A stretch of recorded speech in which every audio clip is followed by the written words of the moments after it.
I want to talk to you about cravings, specifically food cravings. The reason why I want to talk to you about this is because there are a lot of people out there who assume that if you have a craving, it automatically means that your body is missing some nutrient that is available through the food you're craving. And more often than not, that's not the case. Yes, there are certain cravings that are associated with deficiencies. For example, people who crave ice, ice, it doesn't have any flavor. But some people who crave ice crave it because it's a symptom of low iron in their blood. So that's a legitimate craving related to a deficiency of some kind of a nutrient.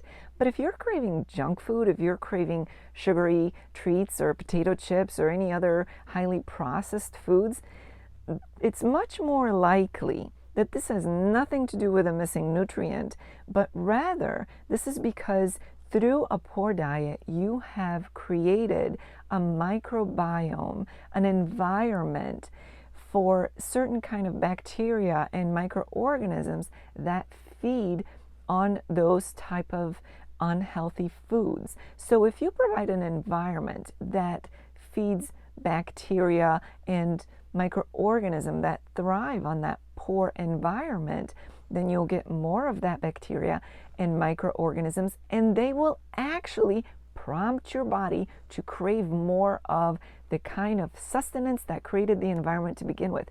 It's the same thing if you were to create a healthy microbiome, a healthy environment that invites and promotes the growth of healthy microorganisms and healthy bacteria, then you are not likely to crave things that are bad for you, junk food and highly processed, high in sugar, high in salt type of things. So it's so important that you understand your cravings for what they are and not just blindly give in to them. Most cravings tend to go away if you give them enough time, especially the cravings that have nothing to do with a true deficiency, but rather are related to the kind of bacteria that are running the show because you have over time provided an unhealthy environment, but it's an environment that they thrive on. So pay attention to your cravings. Don't automatically assume you have some deficiency. Nobody ever had bacon deficiency or junk food deficiency. That is simply the result of a poor diet. Now your microbiome is full of bacteria and microorganisms that are in charge and that are going to affect your body, make it crave certain things that will continue to promote the environment that they like. If you stick with a healthy diet, you are much more likely to have those kinds of cravings that are related to your microbiome.